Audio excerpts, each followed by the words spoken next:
कहानी है रामपुर गांव की, जहां के मर्द महिलाओं को हमेशा नीचा दिखाने की कोशिश में रहते। अरे अभी तक खाना नहीं आया, क्या मुझे एक और शादी करने की जरूरत है? नहीं जी नहीं, ऐसा मत करना, वरना मैं कहाँ जाऊंगी। खाना लेकर मैं अभी आई जी। गांव की पंचायत में भी फैसले हमेशा औरतों के खिलाफ ही रहते। मैं जो फैसला सुनाता हूँ वो भगवान की आज्ञा होती है। इस लड़के ने अपने मन से शादी करके अच्छा नहीं किया। लड़के को घर भेज दो और इसकी शादी इसकी जाति की किसी लड़के से करवा दो, लेकिन ये लड़के, इसे तो गांव के बाहर निकाल दो। नहीं नहीं जमींदार साहब, ये क्या बोल रहे हैं? ऐसा नहीं हो सकता। मेरी बेटी मासूम है, इसे अच्छे बुरे की समझ नहीं है। अरे कहाँ जाएगी ये बेचारी? कहाँ जाएगी? इतनी चिंता है तो पूरे परिवार का गांव निकाला कर देते हैं। बेचारे पूरे बसे बसाए परिवार को गांव छोड़ना पड़ता है। चाहे जो हो, अगर बेटियों को कंट्रोल नहीं कर सकते तो गांव में रहने का कोई मतलब नहीं है। यहाँ औरतों को दब कर रहना होगा। कोई भी अपने हिसाब से कुछ नहीं कर सकता, सब ईश्वर की मर्जी से ही होगा। तभी गांव का एक आदमी दौड़ा दौड़ा आता है।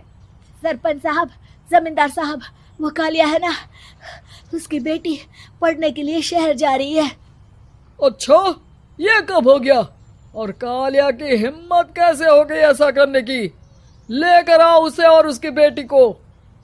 बस फिर क्या था, हाजिर हो जाते हैं कालिया और उसकी बेटी सरपंच के सामने। और कालिया, ये क्या सुनने में आ रहा है? बेटी को इंजीनियर बना रहा है तू? और ये बता, गांव में तो स्कूल नहीं है, फिर कहां से इतनी क्लास पास कर गई तेरी बेटी? राधा, जो कि कालिया की बेटी है, उसे लगता है कि सरपंच उसकी तारीफ कर रहे हैं। सरपंच जी, मैंने ऑनलाइन पढ़ाई की है, डिस्टेंस लर्निंग से। सभी में मैंने अच्छे नंबर पाए हैं, जिसे देखते हुए शहर की इंजीनियरिंग कॉलेज में मुझे स्कॉलरशिप मिली है। वाह जी वाह, क्या होती है ये? पहले तो ये बताओ, फिर आगे की बात करते हैं। पूरा गांव राधा की बात सुन रहा था और राधा बोलती जा रही थी। तो ऐसे मैं फ्री में एक अच्छी शिक्षा लेकर गांव में जो कुछ परेशानियां हैं, जैसे बिजली, पानी और इंटरनेट जैसी समस्याओं के लिए काम करूंगी। मैं गांव को शहर से जोड़ने के लिए पुल का निर्माण करवाने का प्रस्ताव रखूंगी। मुझे पूरी उम्मीद है कि जल्द ही हमारा गांव भी तरक्की की राह पर चल पड़ेगा। राधा की बात सुनकर सारे गांव वाले ताली बजाने लगते हैं। सरपंच को समझ नहीं आता कि वो क्या करे।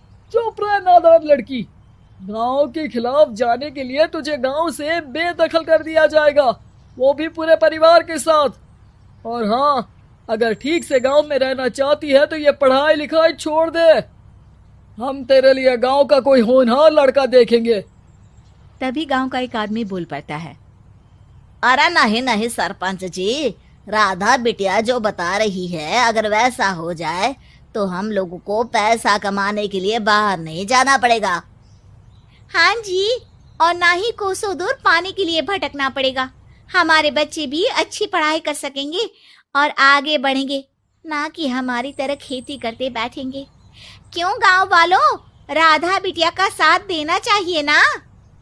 सरपंच देखता है कि गांव राधा के साथ है तो वो चुप हो जाता है। वो घर आकर अपने सलाहकार से बात करता है, जो बहुत ही चालाक किस्म का इंसान होता है। अरे सरपंच साहब, आपको बहुत ही होशियारी से काम लेना पड़ेगा। एक बार गांव तरक्की कर गया, यहाँ के बालक पढ़ लिए तो कोई ना पूछेगा आपको। और फिर ये जो बेटा और बेटी है ना आपके, इनको भी आम लोगों की तरह ही जीवन जीना होगा। हाँ, लेकिन करे तो क्या करे?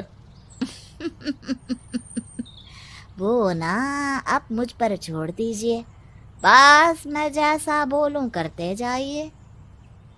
अगले रोज सुबह जब गांव वाले सोकर उठते हैं तो राधा के घर के बाहर और साथ ही वो लोग जिन्होंने राधा का सपोर्ट किया था, उनके घर के आगे लाल रंग से कल आऊंगी लिखा होता है। कल आऊंगी, यह क्या होता है? अरे यह तो खून से लिखा है, लगता है कोई भूत प्रेत या चुड़ैल का साया है। चलो सरपंच जी के पास चलते हैं। सभी सरपंच के पास जाकर उसे सारी बात बताते हैं। अरे ये तो बड़ी मुश्किल की बात है। चलो मैं एक बाबा को जानता हूँ, उन्हें बुला लेता हूँ। सरपंच बाबा को लेकर गांव के घर के बाहर जाता है।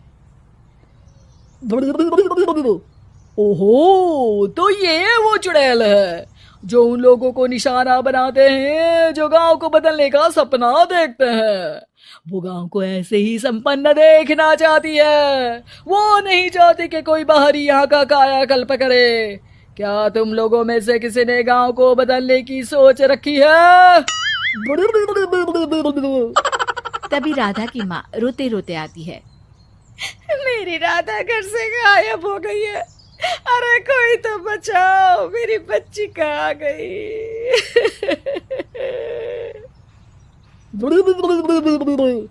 ले गई वो चुड़ैल, तेरी बच्ची को ले गई। अब वो उसे श्रापित करके छोड़ेगी, उस पर चुड़ैल का साया हो जाएगा। तभी बुरी सी हालत में राधा भी वहां आ जाती है। उसके बाल चुड़ैल की तरह फैले होते हैं और कपड़ों में खून लगा होता है। सभी राधा को देखकर डर जाते हैं। माँ, पता नहीं मुझे कौन उठा कर ले गया था। अरे दूर दूर हो जा चुड़ैल, अब हम लोग इस गांव में नहीं रुकेंगे। अरे कैसी बातें कर रहे हैं आप? कल तो आप मेरे भरोसे गांव का हुलिया बदलने, अपने बच्चों को पढ़ाने और तरक्की उन्नति की बात कर रहे थे, तो आज क्या हो गया आपको? ये फिर तुम लोगों को बहकाएगी। ये चुड़ैल गांव में आ चुकी है, ऐसे ही ये तुम्हारे घर के बच्चों को भी ले जाएगी। गांव वाले राधा को गांव से बाहर निकाल देते हैं। उसके माँ बाप रोते रहते हैं, लेकिन गांव वाले नहीं मानते। मैं भी अपनी बहन के साथ गांव के बाहर रहूंगा, लेकिन वो पढ़ाई नहीं छोड़ेगी। वहीं सरपंच के घर पर सलाहकार कहता है।